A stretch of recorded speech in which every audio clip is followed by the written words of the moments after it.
Vamos a continuar con la clase, jóvenes. Igual vengo peor que el lunes de la garganta, así es que por favor me ayuden. Creo que nos quedamos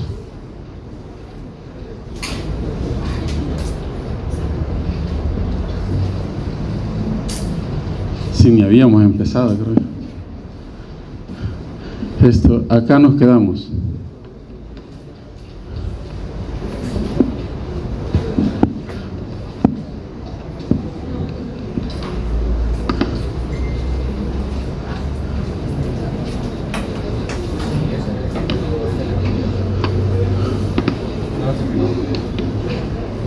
No funciona. Bueno, lo último que hablamos fue que tanto de influenza A como influenza B hay subtipos. Hay una gran cantidad de subtipos. Básicamente, si solo nos enfocáramos que la salud humana se correlaciona con los virus que afectan al humano, pues nos enfocaríamos solo en estos, H1N1 y H3N2, y los linajes de influenza B, que es Victoria y Yamagata. Ya habíamos hablado que había clados, hubo un error, y de H1N1 pues hay varios clados, y este viene como ejemplo el clado 6B.1, más los subclados que puedan tener, ¿sí? No es que H3N2 tenga más subclados, sino que son ejemplos que se han puesto. Igual influenza B con sus linajes, igual tienen subclados, ya los clados y los subclados respectivos, excepto Yamagata, que como pueden ver pues solo se ha dado su linaje y los clados, ¿de acuerdo? Y creo que lo último que aclarábamos es que en el caso de influenza B vamos a hablar de influenza A, hablamos de subtipos, ¿sí? ¿En base a qué hablamos de los subtipos? A todos les veo en la boca que dicen la respuesta correcta. Y la neuraminidasa, ¿verdad? Entonces, sin embargo, ya para influenza B, a pesar de que tiene siempre hemaglutinina y neuraminidasa, ya no hablamos de subtipos sino de linajes. Ahí nos habíamos quedado y hoy queda aclarado lo de la clasificación. Entonces solo son ejemplos y ahí está los que más pueden afectar al humano. Sin embargo, hay otros subtipos que pueden afectar, el H2N2, ya veíamos al principio de la clase H5N1, H5N2, H7N2, N3 y todas las posibilidades o combinaciones posibles que se les puedan ocurrir de todas las aglutininas y neuraminidasas, ¿sí? Las cepas equinas, H3N8,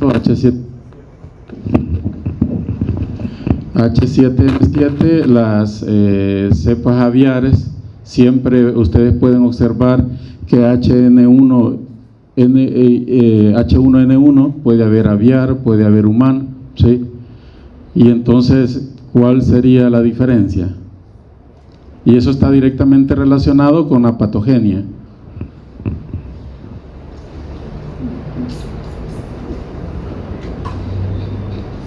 Bueno, como lo imaginé, por eso son las siguientes diapositivas, que vamos a ver a qué se debe que por ejemplo hay H1N1 humano y H1N1 aviar y porcino y todas las posibles especies, incluso del ganado vacuno, que no está incluida acá porque esa es información reciente, recién este año se empezaron a describir que cepas no vacunas de influenza aviar y humana podían afectar al ganado. Ya es algo reciente y es algo que viene a complicar la ecuación respecto a influenza.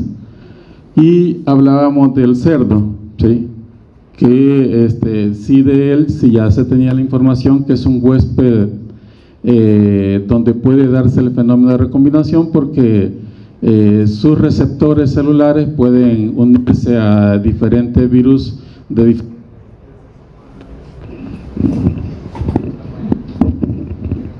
humanas, aviar, vacunas, etcétera, aves silvestres, etcétera. Entonces, ese salto de especie puede darse de un HN1 aviar que haga el salto de especie al humano y causar enfermedad en el humano, ¿sí?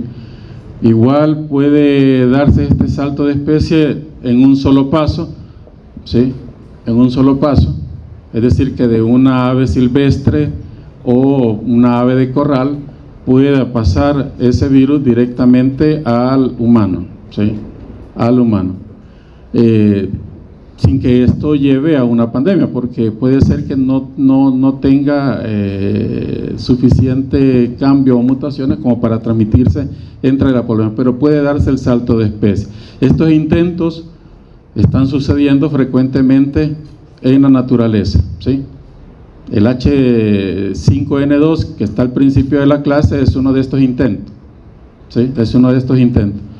Alguno de estos podrá terminar en algún momento de pandemia, pero también puede haber procesos de adaptación, ¿sí? En donde influenza aviar y de otras especies, incluyendo mamíferos o el mismo humano, puedan recombinar en el cerdo y hacer un salto de una nueva cepa hacia el humano, ¿sí?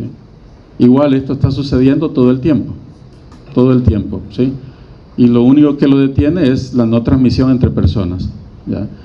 Igual puede haber lo que ya les mencionaba al principio, donde el cerdo funciona como, sus receptores funcionan tanto para especies aviares, humanas, aves silvestres, ganado de vacuna, etcétera, y puede recombinar, ¿verdad? Y generar igual una nueva especie. Esto tercero fue lo que pasó en 2009 con el H1N1 porcino o pandémico, que lo vimos al principio de la clase.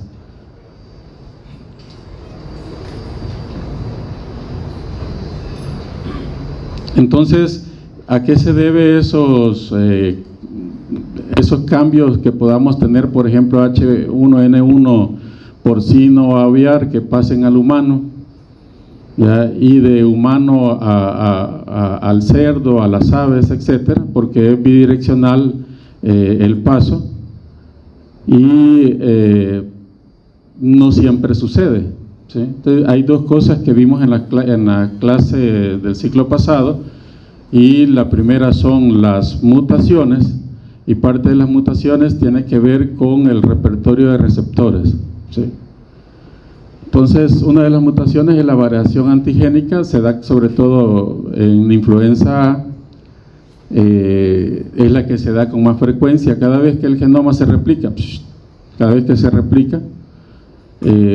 suceden mutaciones y el virus pues no tiene, la polimerasa viral no tiene reparadores, entonces esos errores pues van quedando virus y eso puede o no darle alguna ventaja evolutiva al virus. Es menos frecuente con influenza B, pero sí se da y no se describe para influenza C. Entonces, veíamos el ciclo pasado el drift y chis antigénico, se lo voy a volver a preguntar, ¿sí? Y el drift antigénico son cambios pequeños, puede ser la sustitución de un nucleótido, ¿sí? O dos nucleótidos, pero en general son cambios pequeños, ¿ya? También puede ser la incorporación de un nuevo nucleótido, ¿sí?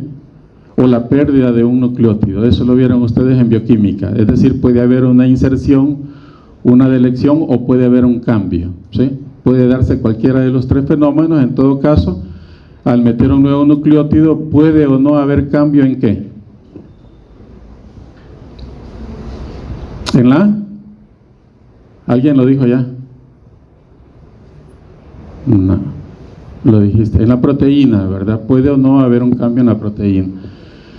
Entonces, normalmente, realmente estas mutaciones pueden afectar todos los productos génicos del virus, pero afecta principalmente a la hemaglutinina y a la neuraminidasa, ¿sí?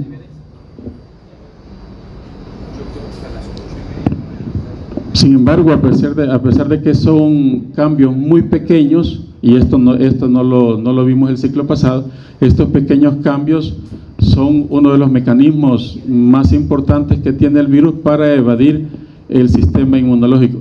Y de hecho es el mecanismo más eficiente para evadir la respuesta inmune del huésped, ¿sí? Si a alguien se le ocurre por qué ocupamos una vacuna nueva todos los años, es debido a esto, a que ese drift antigénico es el principal mecanismo de evasión de la respuesta inmune por el cual todos los años necesitamos una nueva vacuna, ¿sí?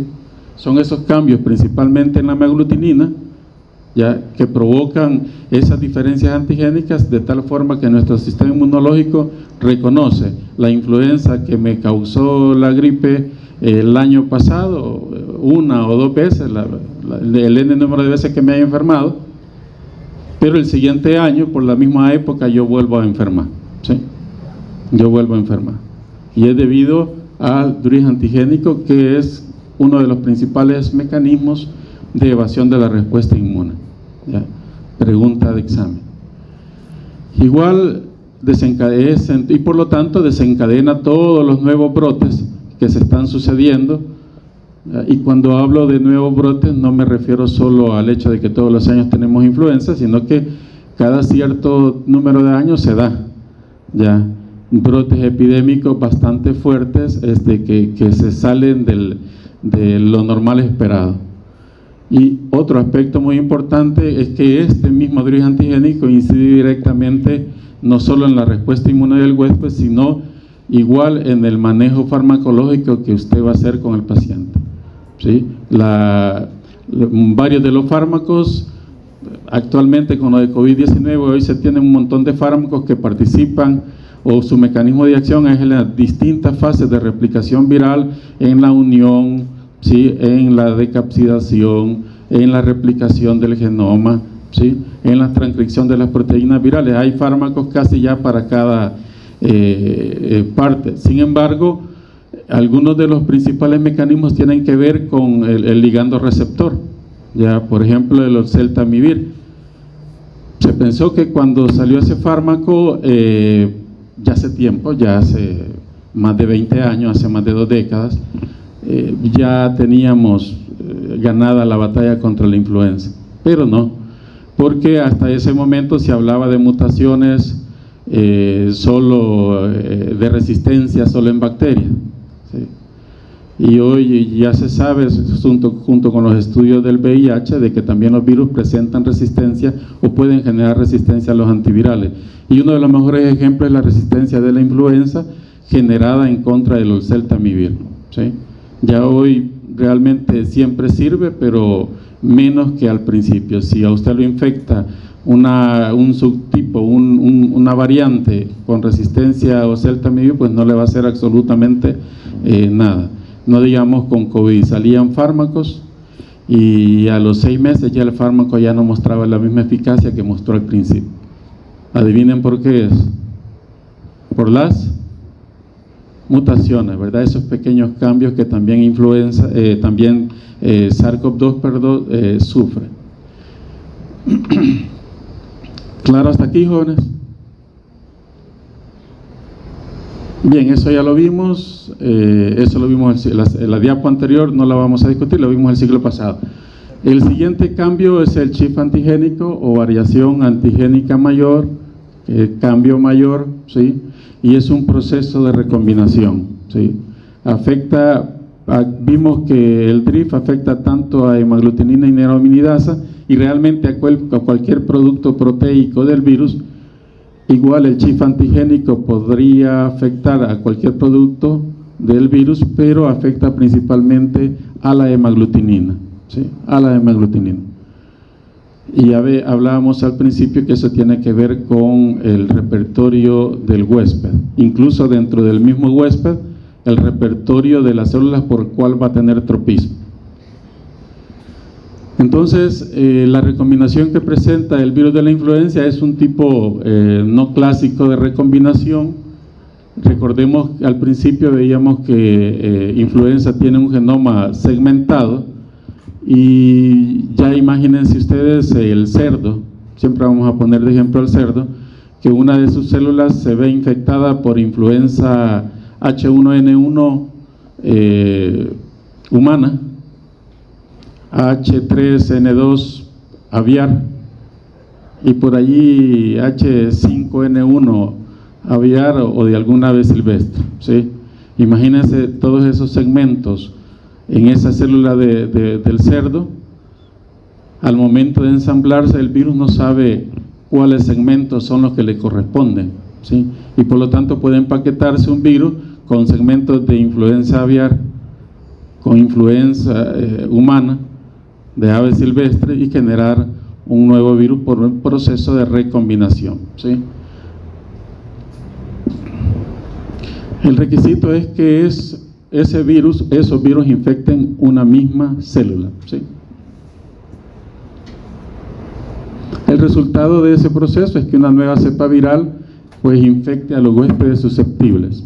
2009 se dio ese fenómeno, se dio en el cerdo, el ejemplo que les estoy poniendo, y pues le pusimos gripe porcina a esa influenza, que de porcina tenía poco porque realmente era influenza aviar, influenza humana, influenza aviar asiática, y por ahí tenía una influenza porcina de linaje norteamericano, ¿sí? Aunque como les dije en la clase, en Estados Unidos se le echó la culpa rápido a México, ¿verdad? Pero realmente se demostró que venía de Estados Unidos. Esa nueva, ¿qué pasó, chicos? Ah, sí. Sí, pues siempre nos quiere, ¿cómo es que el dicho? Al gato más seco, ¿cómo le hace? Al perro más seco le pegan las pulgas, ¿verdad?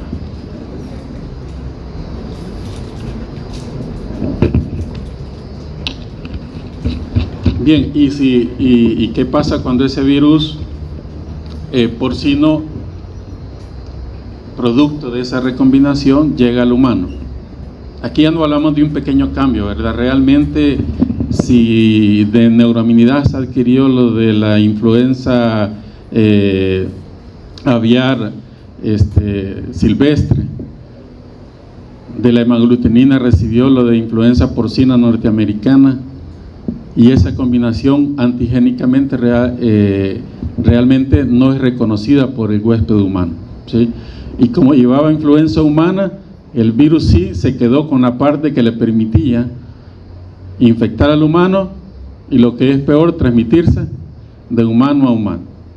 Digo, ese es el camino más fácil, por lo cual influenza puede llegar al humano, una nueva cepa, y transmitirse rápido, infectarlo y transmitirse rápido entre humanos. En términos de 12 semanas ya prácticamente estaba en todo el mundo, incluso fue más rápido que SARS-CoV-2, ¿sí? Porque no se pusieron las restricciones que se pusieron para SARS, pero incluso aunque se hubieran puesto, o sea, solo se iban a enlentecer, detenerse es imposible, ¿sí? Es imposible. Entonces, ese es el requisito para que se den los procesos de la pandemia.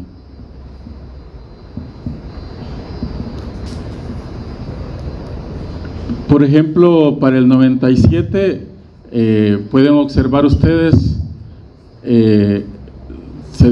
teníamos el H3N2, se dio un cambio en esa cepa que se había aislado en el 97, y en el 98 se dio un brote con esa misma cepa H3N2 por cambio por esos pequeños cambios en un solo nucleótido, ¿sí?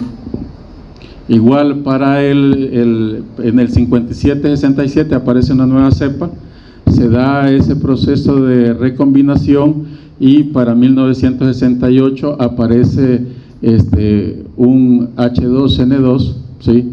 Que derivaba de H3N2, pero que sufrió proceso de recombinación y generó un brote epidémico. Realmente hubieron casos en todo el mundo, pero generó un gran brote en Asia, ¿sí? Realmente fue una pandemia, pero para esos días no se documentaba tanto como ahora. Veíamos al principio de la clase, veíamos esto, acuérdense de las proteínas virales, ya la proteína con naturaleza básica, la PB, la PA, proteína con naturaleza ácida, hemaglutinina, HA, NA, neuraminidasa. Cada uno de esos elementos pues ejerce un efecto patogénico. Por ejemplo, de la hemaglutinina es el que causa el cambio de afinidad, ¿sí?, de humano a aviar o de aviar a humano. Ya, es decir, que nosotros también le pasamos influenza al humano, a las aves, y pueden ser, y a veces hay brotes graves entre las aves, ¿sí? Hay brotes graves debido a ese paso. Igual se da en los distintos subtipos de influenza. De la proteína básica también determina el rango de hospedero en cepas humanas y además modula la actividad de la RNA polimerasa, ¿sí?, y a veces la puede volver más eficiente y por lo tanto generar mayor cantidad de partículas virales. Les hablaba a ustedes de la proteína básica 1, que existe la proteína básica, ¿sí?, 1, y a veces le agregan el F2. Les decía que la proteína básica 1 es una proteína más grande y que F1 es el resultado de un marco de lectura abierto que está más adelante de la secuencia de ese gen de la proteína básica 1, que genera una proteína más pequeña. Entonces esas proteínas están relacionadas con aumento de la patogenicidad, aumenta la replicación viral e incrementa la actividad de polimerasa igual que la anterior. Ya la proteína básica 1, F2. De ahí tenemos las proteínas no estructurales que les mencionaba. Por eso les decía que las proteínas están directamente relacionadas con la patogenia. O sea, no podemos dejar de aprenderlas. De este cuadro no se compliquen porque las preguntas serían en general, me interesa el gen con efecto patogénico. ¿De acuerdo? Así es. O sea, no se compliquen con todo eso. La proteína no estructural, sobre todo la NS1, reduce los niveles de la respuesta inmunitaria, reduce la respuesta interferón alfa, gamma, impide la activación de los factores de transcripción y además reduce y bloquea la producción de RNA mensajero celular. Por lo tanto, la reducción de la producción de RNA mensajero celular, o sea, propio de la célula, va a dar como resultado el daño celular, ¿sí? Si no hay proteínas para el adecuado funcionamiento de la célula, pues el epitelio respiratorio, eventualmente esa célula va a morir, ¿sí? Y es un daño directamente provocado por la proteína NS1. ¿Por qué lo hace el virus? Porque hace que toda la maquinaria enzimática de la célula se vaya en dirección a producir sus propias proteínas y no las del huésped. ¿De acuerdo? Y por último, la neuraminidasa, que ya veíamos que estaba relacionado con la resistencia a oseltamivir. ¿Se acuerdan qué hacía la neuraminidasa? ¿No se acuerdan? ¿Cómo no? ¿Sí se acuerdan? ¿Se acuerdan que la neuraminidasa estaba escondida? Cuando el virus se iba a unir a la célula huésped, sale la neuraminidasa para pegar, para unirse, queda escondida, pero cuando se produce, la neuraminidasa es la encargada de que el virus se despegue de la membrana de la célula huésped. Si no, se queda el virus unido y no puede ir a infectar a otra célula. Entonces el oseltamivir bloquea esa acción y por lo tanto el virus se queda pegado a la célula y ya no hay producción de partículas virales, ¿verdad? Hasta ahí llega el virus, ¿sí?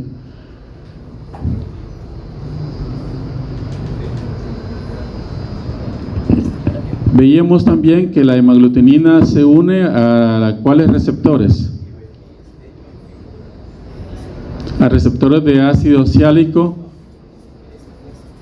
que se unen a galactosa, unidos a galactosa por enlaces alfa-2, 6, ¿sí? Alfa-2, 6. Sin embargo, dentro de nuestras células no es el único enlace que puede haber entre ácido oxálico y galactosa. Ya, también puede haber otros tipos de enlace como el alfa-2, 3, pero es más frecuente en otras especies, como por ejemplo el mismo ácido oxálico ligado por a galactosa ligado por enlace alfa-2,3 se ve en cepa sequina, ¿sí? Pero igual dentro del mismo organismo, el mismo huésped, existen esos tipos de enlace entre ácido oxálico galactosa, y eso juega un papel fundamental también en la patogenia y en la afectación o tropismo celular, como lo vamos a ver a continuación. Por ejemplo, aquí vemos un cambio pequeño, puntual, solo cambió un aminoácido, ¿sí?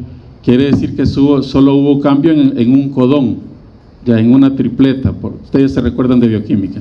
Entonces aquí hubo un cambio en un solo aminoácido, ¿sí? El D es ácido aspartico, aquí se los puse. Yo no me los he logrado aprender todos, o sea que tampoco, pero ustedes pueden aprenderse. ¿Saben las iniciales de cada aminoácido? ¿Se las aprendieron? ¿Quién me los dice? Vaya. Pues yo tampoco me los aprendí, pero apréndanselo.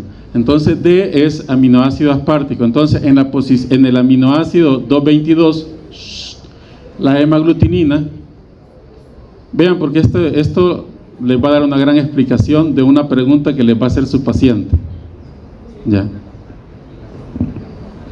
La hemaglutinina en su aminoácido número 222 normalmente viene ácido aspartico, ¿sí?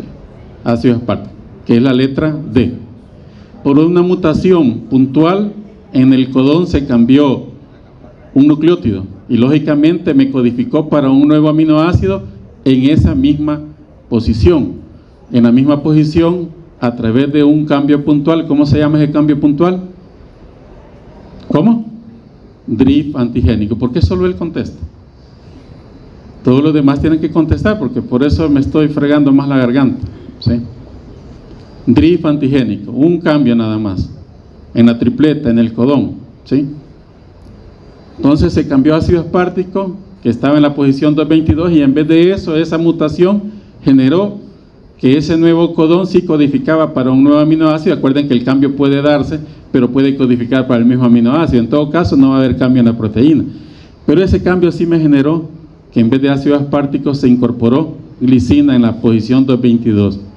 Eso parece un pequeño cambio, pero juega un papel fundamental, por ejemplo, en la presentación clínica de la influenza, ¿sí?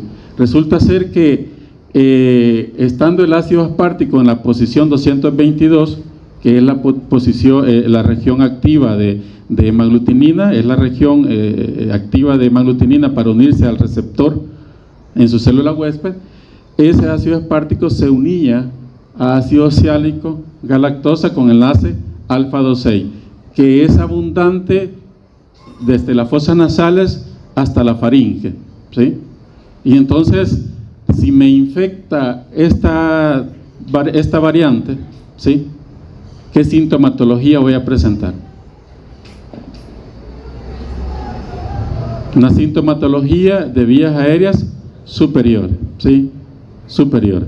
Pero esa misma influenza con esa mutación, ya con la glicina en la posición 222, tiene mayor avidez por ácido oxálico con enlace alfa-2,3, que es más abundante en los pulmones. Entonces, cuando me infecta esa influenza, ya que es la misma influenza, pero con una mutación, va a tener mayor predilección por los receptores de ácido oxálico, pero que están en vías aéreas inferiores.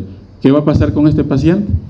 Va a tener un cuadro, ¿ya?, de vías aéreas inferiores, y muy probable un cuadro de neumonía viral, ¿sí?, un proceso tóxico inflamatorio que lo puede llevar a la muerte, ¿sí? Entonces, ese es el motivo por el cual hay tipos de influenza, ya asociados a los factores del huésped, lo que les enseñan en, ¿cómo se llama?, los factores del huésped, medio ambiente y todo eso, donde les enseñan eso, que sí efectivamente juegan un papel importante, pero asociados a esos factores del huésped, los factores o el efecto patogénico de las mutaciones virales juega un papel importante sobre el desenlace del cuadro, ¿sí? Así es que si ustedes tienen pacientes con influenza, pueden ver pacientes con influenza que tienen un cuadro superior, pueden ver pacientes con influenza que les van a llegar y les van a decir, no, solo como un día, 2 días tuve congestión, pero ahorita vengo cansado. Entonces no quiere decir que no sea influenza, ¿sí? Ustedes pueden estar ante un cuadro de esto, ¿sí? Y eso se puede dar de una variante que ande circulando entre la población, claro que sí. Puede darse de forma espontánea. Acuérdense que esto está sucediendo todo el tiempo.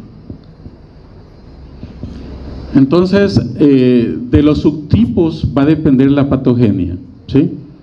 ¿De cuáles subtipos? De todos los que ustedes se puedan imaginar que ya estuvimos viendo, ¿sí? Así que si bien es cierto que influenza H1N1, pandémico estacionaria, que hoy se toma como lo mismo, y de H3N2, que son las que están circulando y afectan al humano, no necesariamente solo eso nos puedan afectar. Ya en algún momento pueden ser los otros subtipos que ya mencionamos. Ese daño al epitelio, ¿sí?, provoca anormalidades en el trabajo de los cilios. Acuérdense que los cilios son los encargados de barrer el moco hacia arriba, ¿sí? Y en ese moco también tiene una función importante en el atrapamiento de partículas de polvo, de bacterias e incluso otros virus, ¿ya? Pero ese moco no puede quedarse en las vías respiratorias, sino que tiene que ser eliminado. Entonces, una de las funciones que se afectan primariamente en la patogenia son la función ciliar. Entonces va a haber anormalidad ciliar, ya no va a haber ese efecto de los cilios sacando el moco, ¿sí? Va a haber interferencia con ese mecanismo de limpieza, va a haber anormalidades estructurales en todo el epitelio, sea que afecte vía aérea superior o inferior, pero lógicamente si afecta vía aérea inferior, imagínense toda esa secreción inflamatoria más el moco acumulándose en las vías aéreas inferiores, ¿sí? Va a haber inflamación localizada y además acuérdense que hacía la proteína no estructural, reducía la producción de RNA mensajero de la célula. Entonces la célula detecta que no está funcionando bien porque no se están produciendo sus proteínas y la misma célula se marca para apoptosis, ¿sí? Entonces eso empieza a suceder en todo el epitelio y se daña todo el epitelio, sea de vía aérea superior o inferior o ambas, ¿sí? Ese daño que se da en el epitelio es más toda la respuesta inflamatoria y tóxica, es la base fisiopatogénica de la clínica de influenza. Sin embargo, en infecciones graves, el mismo virus se ha demostrado que puede afectar otros tejidos en el huésped, ¿sí? Otros tejidos del huésped y dar trastornos neurológicos, falla renal, etcétera, pero que también se asocia ya con otras complicaciones o infecciones secundarias a la influenza. Sin embargo, la mayoría nos recuperamos, ¿verdad? Porque de alguna forma, a pesar de que la influenza de este año es un tanto diferente a la del año pasado, alguna memoria inmunológica nos quedó. Y la mayoría de las personas pues se recuperan, pero hay un buen porcentaje que puede complicarse. De los que se recuperan, aún así, quedan durante semana y ahí andan con una tosecita, no me he recuperado, pasan semanas o meses recuperándose de influenza. Así lo deja la influenza. Un resfriado no, usted 3-5 días se recupera y ya. Una influenza, usted pasa los 5 o 10 días, sale de la influenza, pero usted queda con un daño al epitelio respiratorio que puede durar de semanas a meses en recuperarse, ¿de acuerdo? Y además ese daño al epitelio hace que sea no permanente, pero que la función ciliar, la función del moco sea menos eficiente, y por eso hay personas que les ha dado influenza y al mes están otra vez enfermos, no de influenza sino de otra infección viral, ¿sí? Porque le predispone ya ese daño al epitelio, esa falta de función de los cilios y de la función del moco, pues le predispone a otro tipo de infección. Aparte del daño directo del virus, la respuesta inflamatoria juega un papel fundamental en las complicaciones de influenza. Entonces, va a haber quimiotaxis, fagocitosis, destrucción de leucocitos polimorfos. Recuerden que cuando se destruyen los leucocitos polimorfos, porque ahí no hay nada que fagocitar, ¿sí? No hay una bacteria que fagocitar y que eso va a corregir la infección viral. Entonces, estos polimorfos se van a destruir y todo su contenido, ¿sí? Los derivados tóxicos del oxígeno, nitrógeno, van a vertirse sobre el mismo epitelio, ¿sí? Y además, ese proceso inflamatorio nos va a desencadenar también una tormenta de citocinas y bradicininina que nos va a dar la sintomatología sistémica de la influenza. ¿De acuerdo? ¿Cómo hacemos para diferenciarla de un resfriado común? Casi no se puede, ¿sí? Porque aquel que tenga una mejor memoria inmunológica contra la variante o la variante que está circulando en ese momento va a tener una mejor respuesta y es probable que tenga sintomatología bastante leve. Incluso hay pacientes que van a ser asintomáticos, ¿sí?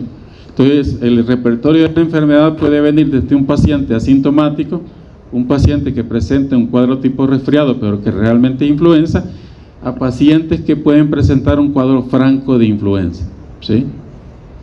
Para ejemplo, y les digo que es un ejemplo porque no es tajante, ¿sí? Porque puede darse el proceso desde asintomático hasta este cuadro, pero un resfriado común sería una temperatura baja de 38, ¿sí? 38 o menos. Va a haber realmente dolor de garganta, pero va a ser menos o puede ser que no exista. La fatiga puede ser muy leve hasta moderada. La cefalea igual puede ser muy leve a moderada. Los dolores musculares, osteoarticulares también pueden ser leves. Y las complicaciones que pueden ser otitis, sinusitis, que eso es frecuente que se dé, sobre todo a las personas que ya padecen de otitis o ha padecido otitis o padece de sinusitis. Cuando le da resfriado, pues se vuelve a complicar con eso. También las personas con asma, hiperreactividad bronquial, pueden complicarse con un resfriado común, pero esa es la historia del resfriado común. La mayoría, pues sale con, ¿qué compran en la tienda? Ni siquiera van a la farmacia. Virogrip, ya, para la gripe. Bien, pero, ¿qué pasa si me infecta un virus de la influenza? Ya. Y me da un cuadro realmente franco. Mi respuesta inmunológica no pudo neutralizar el virus, ya tenía muy poca respuesta.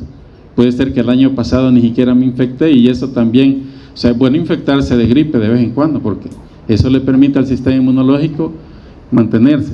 Entonces le da un cuadro que va a ser de presentación abrupta, ¿sí? La fiebre va a ser de 39 grados a más, ¿sí? Va a haber una cefalea intensa. Lo primero que usted va a sentir junto con la fiebre es debilidad general, usted va a querer estar acostado, ¿sí? O sea que lo que aparece en las películas, ahí que lo primero que le da la fiebre y la gente se acuesta, eso no es broma. La influenza usted va a querer estar acostado, ¿sí? Va a haber cefalea, ya les dije yo, va a ser intensa, y las complicaciones, va a haber neumonía viral primaria, ¿sí? Sobre todo de tipo intersticial, pero también puede haber una neumonía bacteriana sobreagregada, ¿de acuerdo? Que todavía va a llegar a afectar al paciente. Puede haber un síndrome de insuficiencia respiratoria, ¿sí? Y choque, ¿sí? El paciente puede morir. Sucede esto, claro, todos los años hay millones de fallecimientos por influenza. Lo que pasa es que vino la pandemia del COVID y todo el mundo con COVID.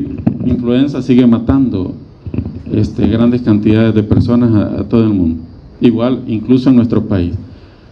Lo que pasa es que ya ven que el cuadro se complica con neumonía, ¿verdad? Entonces muchos pacientes, sobre todo personas que tienen enfermedad de base, pueden fallecer por influenza, pero su diagnóstico no siempre se realiza, ¿sí? Los datos de alarma, cuando la fiebre está arriba de 39-40 y sobre todo si se presenta en niños, pues es un dato de alarma. Dificultad para respirar, taquipnea y todos los que están ahí. El paciente ya no quiere comer, ya hay diarrea, vómitos persistentes, es decir, tenemos a una persona complicada, puede haber convulsiones, y esta persona las posibilidades de desenlace fatal pues es alta, ¿sí? Entonces, ante estas síntomas de alarma, usted lo primero que tiene que hacer es ingresar a ese paciente, ¿sí? Porque este paciente necesita atención intrahospitalaria, no ambulatoria, ¿sí? ¿De acuerdo? O sea, no van a ir a mandarle a comprar para la gripe, ¿verdad? No le va a funcionar, ¿sí? No le va a funcionar. Y el oseltamivir funciona si se da al principio de la infección, ¿sí? En las primeras 24 o 48 horas del inicio de los síntomas. Cuando el paciente ya está complicado, oseltamivir tampoco ya no ejerce ningún efecto. Las personas con riesgo de presentar complicaciones ya las fui mencionando, niños, ¿sí? Adultos mayores de 65 años, no sé de dónde sacaron cabalito la edad. Yo creo que la edad la sacaron de la conveniencia del uso de la vacuna, más que esa sea la edad, porque puede ser que alguien de 50, 45 presente esa complicación. O sea, tiene mayores posibilidades que un joven, aunque no siempre es así. Personas que se encuentran convalecientes, o sea, que han padecido de otra enfermedad, y esto es general para todas las infecciones. Si usted está convaleciente ya, o tiene secuelas de otra infección, sobre todo si es respiratoria, influenza puede complicarlo. Las mujeres embarazadas, ya, y varias semanas después del parto, aquí se pone 2, ya las mujeres embarazadas y todavía después del parto son personas con riesgo. Países con sistema personas con sistema inmunitario debilitado, ¿sí?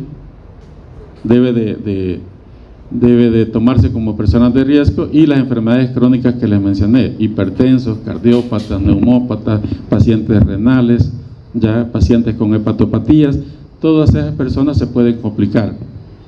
Y la obesidad, ya, es un factor de riesgo, o sea que prácticamente las mismas complicaciones que para COVID, factores de riesgo que para COVID-19 son los mismos factores de riesgo que para la influenza. Entonces, pregunta de examen.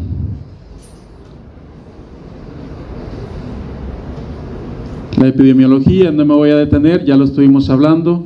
La transmisión, igual que para COVID-19, por medio de aerosoles, pero también por el contacto con superficies que están contaminadas, ¿sí?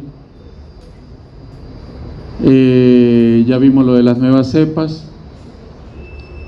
Y las pandemias nos han enseñado que, si bien es cierto que factor de riesgo, por ejemplo, sea personas mayores de 65 años, las variantes de influenza han demostrado que son impredecibles, ¿sí? Que son impredecibles. Estos son ejemplos de pandemias provocadas por nuevas variantes. En el 18 del siglo pasado, la H1N1 provocó la influenza, la gripe española, mal llamada gripe española, y otra vez venía de Estados Unidos. ¿Ya? Claro, eso se descubrió casi medio siglo después, porque para la época que sucedió no había la tecnología para determinarlo. El H2N2 provocó la gripe asiática en el 57, 4 millones de muertes, pero vean la del 18, fueron 100 millones de muertes. Para esa época estaba la Primera Guerra Mundial y provocó más muertes que la Primera Guerra Mundial, y fueron soldados estadounidenses los que llevaron el virus de Estados Unidos a Europa. En el 68 otra vez aparece la gripe de Hong Kong, realmente fue una pandemia, hubo casos en todo el mundo, hubieron de 2 a 5 millones de fallecidos. Y aquí viene lo que les mencionaba. Vean las distintas pandemias. La de 1918, que estaba en anterior, afectó a adultos jóvenes. O sea, la influenza asiática del 58 afectó niños.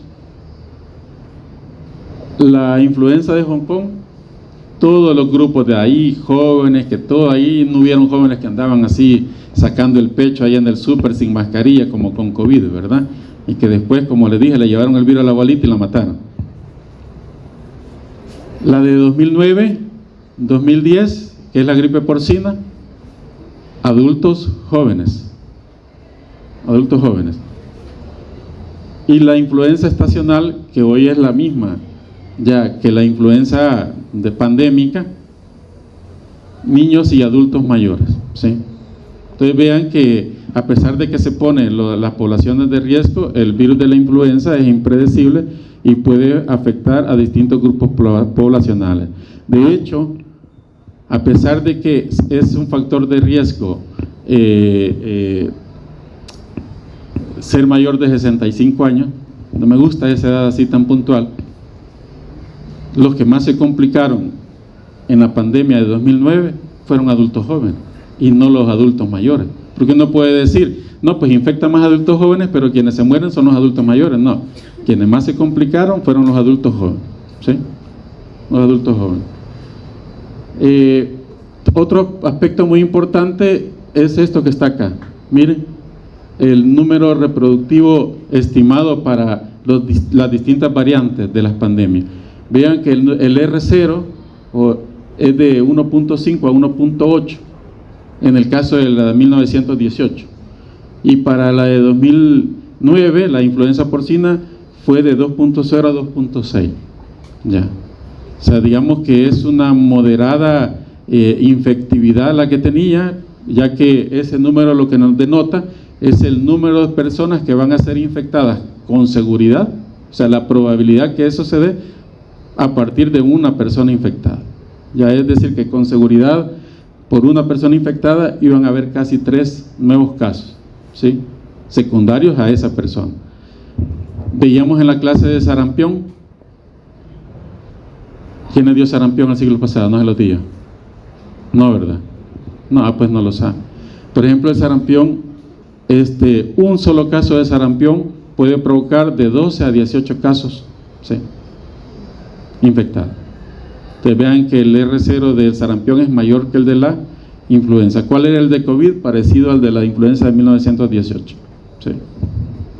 Entonces, para eso nos sirve el R0, para estimar cuántas personas se van a infectar a partir de un caso infectado.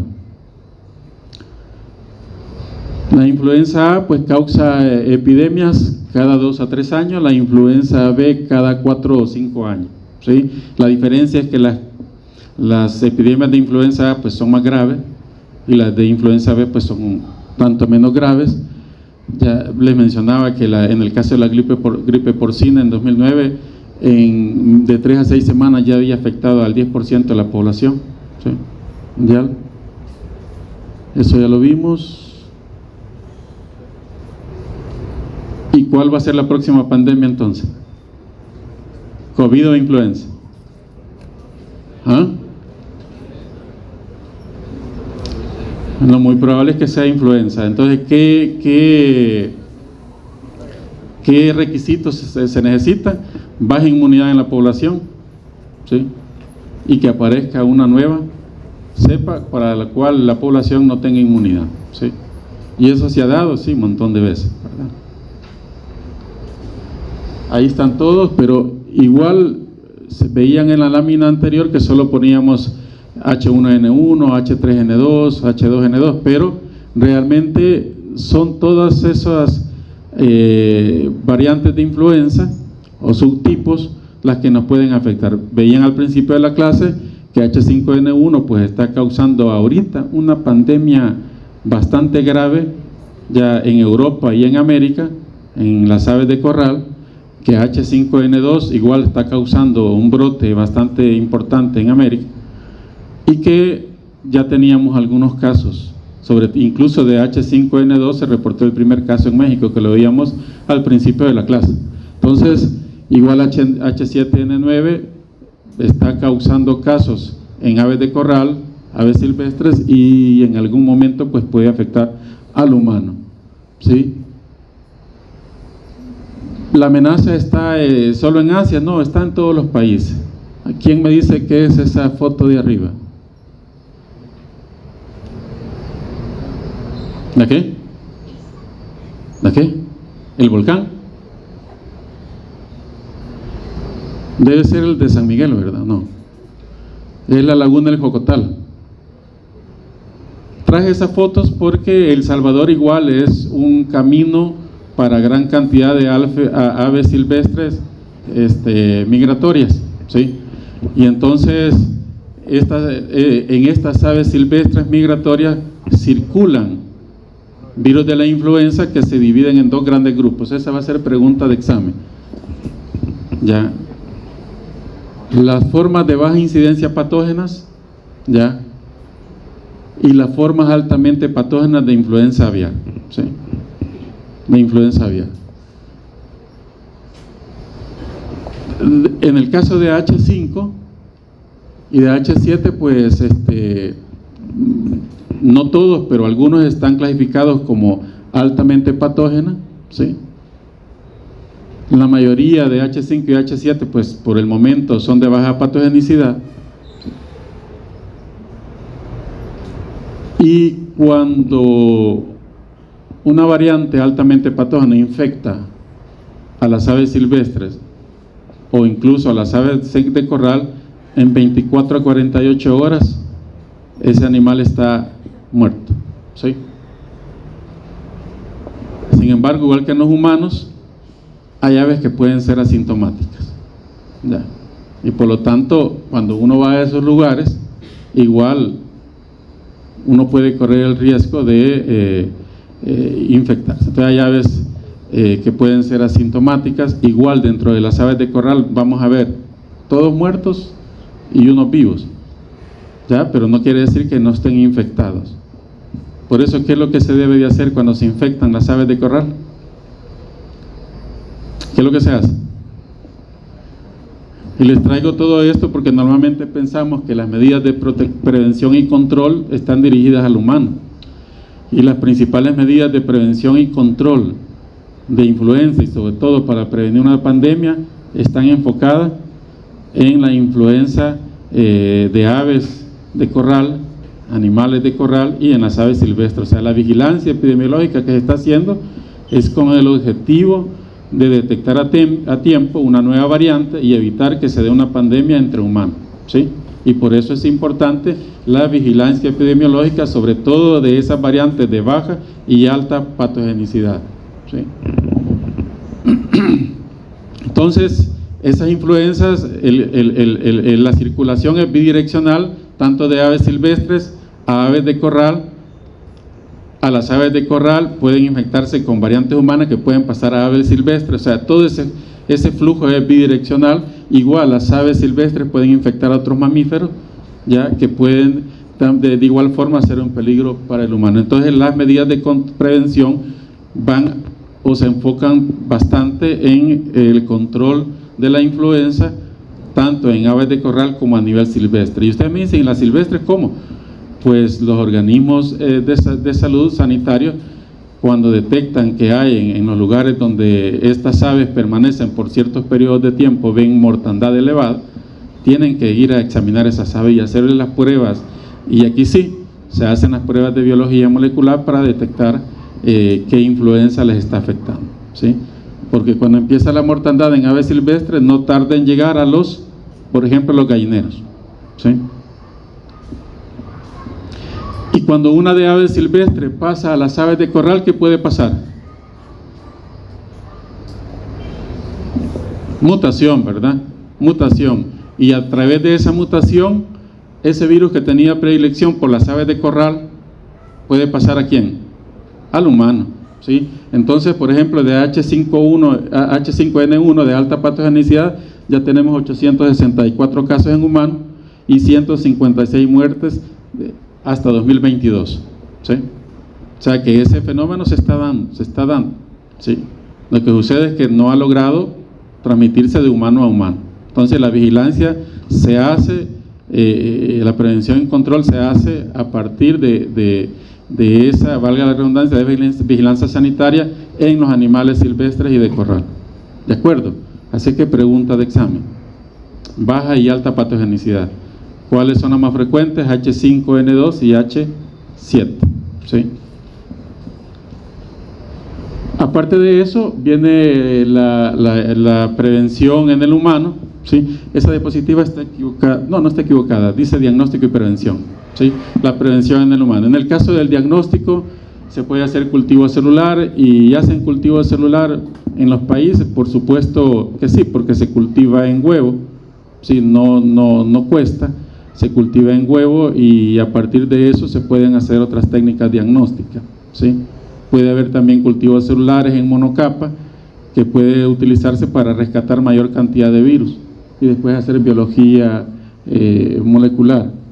El gran problema de todo eso es la cantidad de días que conlleva y que no puede reproducirse en los laboratorios comunes, sino que se hace en laboratorios de referencia. Entonces, digamos que es inviable en nuestro país para el diagnóstico.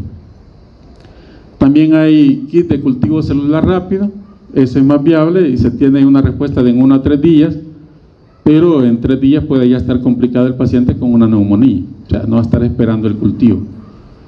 Entonces eso también se queda limitado a laboratorios nacionales de referencia. Puede hacerse inmunofluorescencia directa o indirecta, ¿sí? Ahí el resultado lo podemos tener de 1 a 4 horas y ahí sí, efectivamente ya nos ayuda para el diagnóstico. Entonces, si tenemos un paciente que vemos que se nos puede ir, que se nos va complicando, hacemos el diagnóstico y detectamos influenza, pues lo más seguro es tenerlo con tratamiento intrahospitalario, ¿verdad? No necesariamente porque alguien dice, no, es que el médico me quiere ingresar para sacar dinero, no, ¿verdad? Hay casos que uno prevé las complicaciones y es preferible tener el paciente mejor en el hospital que tenerlo en casa. También podemos hacer PCR en tiempo real. Hay una PCR en tiempo real multiplex que detecta no solo influenza, sino que detecta influenza A y B, y además detecta virus sincitial respiratorio y COVID y SARS-CoV-2. Entonces hay una prueba de RT-PCR en tiempo real multiplex que me detecta de un solo de los 3 virus y además me detecta los subtipos de influenza, ¿sí? Los tipos de influenza, perdón, A y B. Y hay otros kits que de influenza A me puede determinar los subtipos, ¿sí? Puede determinar los subtipos. Y además existen, igual que para COVID, pruebas rápidas, ¿sí? Ya esas pruebas rápidas en menos de 20 minutos, ahí dice 30, pero realmente en menos de 20 minutos pues se hace la prueba y se obtiene el resultado. ¿Quiénes hicieron una prueba rápida de COVID? De la pandemia. Varios, ¿verdad? Entonces prácticamente el mismo tiempo. Sí, solo unos 3 levantaron la mano. Yo creo que todos se la han de haber hecho. La doctora se la hizo esa. Yo me la hice la semana pasada. No es broma, todavía no me la he hecho. Bien, los tipos de muestra, todas esas, ¿verdad? Si se recuerdan, ya el repertorio de receptores del virus depende de la variante que nos esté infectando, así puede ser de vías aéreas superiores hasta inferiores, o ambas, ¿de acuerdo? Entonces pueden ser todas esas muestras.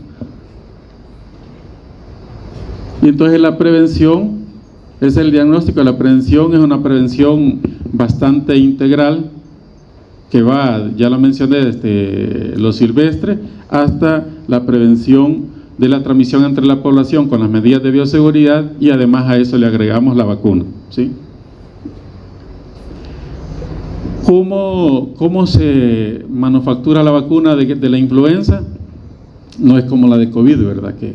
Que salieron laboratorios compitiendo y a ver quién ganaba y todo, ¿verdad? Y nos agarraron a todos como sujetos de experimentación, pero sí que ayudó a la pandemia, ¿verdad? Sí que ayudó. Pero lo normal es que estas vacunas pasen por un gran proceso, y en el caso de las vacunas de la influenza, eso sucedió ya hace varias décadas, ¿sí? Y hoy hay un sistema de vacunas de la influenza bastante importante a nivel mundial, tanto para humanos como para animales, ¿sí? Como para animales.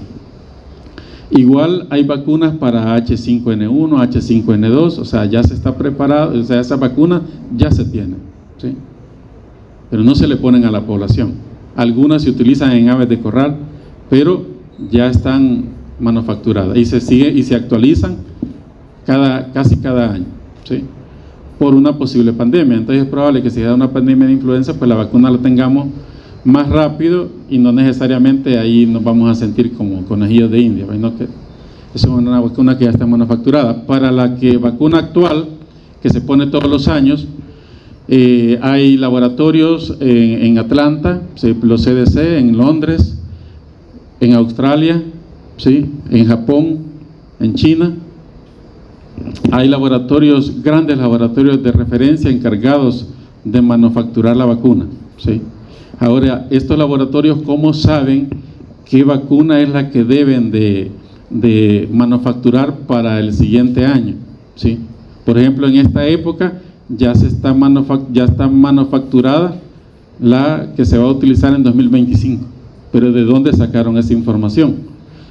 Todos los laboratorios nacionales de referencia del mundo, de todos los países, recolectan muestras virales, algunos las cultivan, por eso les digo que los cultivos, tanto en huevo como en líneas celulares, en monocapa, o en cultivos en tubo, los hacen los laboratorios nacionales de referencia, pueden cultivar y además subtipificar el virus, y esa muestra enviarla a estos grandes laboratorios para la manufactura de vacunas.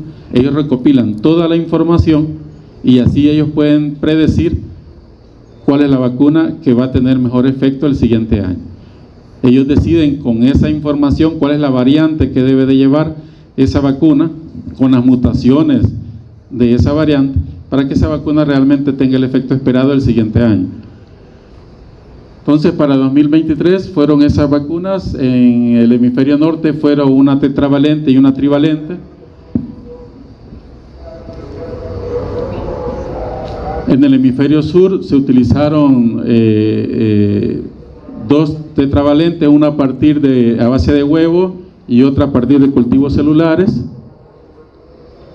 También se utilizó una vacuna trivalente igual a base de huevo y a partir de cultivos celulares. Y para la temporada 2024-2025, igual hay a partir de huevo y a partir de cultivos celulares. La información que les encontré a este momento solo está para el hemisferio norte, todavía no han cargado la información para el hemisferio sur, pero les decía al principio de la clase, hay una presión de OMS, de OMS, para los centros de enfermedades infecciosas de Estados Unidos para que modifiquen esto. Yo dudo que lo vayan a hacer, ¿sí? Porque Estados Unidos en este momento quitó la vacuna tetravalente, ¿sí?, y dejó la vacuna trivalente, ¿sí? Dejó la vacuna trivalente. Entonces, Estados Unidos hablaba de que influenza B Yamagata no había circulado, o había circulado muy poco, y por lo tanto ellos no necesitaban esa vacuna, o esa variante en la vacuna. Entonces, ellos ahorita van a aplicar una vacuna trivalente. Sin embargo, ¿cuál es el gran problema? Que al no aplicar la vacuna van a haber mayor número de casos de influenza B Yamagata en Estados Unidos, y el flujo que tenemos de personas hacia nuestros países del cono sur, Centroamérica, México y Sudamérica, nosotros sí tenemos Yamagata, entonces sí necesitaríamos que ellos se pusieran la vacuna, ¿sí? Pero no, entonces OMS está pidiéndoles que la incorporen. No creo que lo vayan a hacer. Para el momento en nuestros países pues se está aplicando la tetravalente, ¿sí? ¿A quiénes se les debe de aplicar? No es una vacuna sistemática, es una vacuna que sí está dentro de la salud pública, ofrecida de manera gratuita del ministerio, pero no es aplicable para todos. O sea, no es una vacuna sistemática, sino que va dirigida a poblaciones en particular. ¿A quiénes?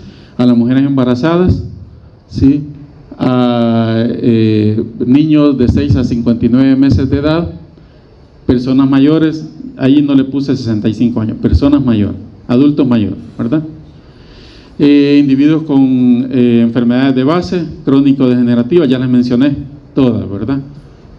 Y ustedes, nosotros los trabajadores de salud, debemos de tener aplicada la vacuna, ¿de acuerdo? ¿Cuál está poniendo el ministerio? Ya les mencionaba que está poniendo para esta temporada, para este año, la tetravalente vean que en el primer control, pregunta de examen, en el primer control se le pone a la embarazada, ¿sí?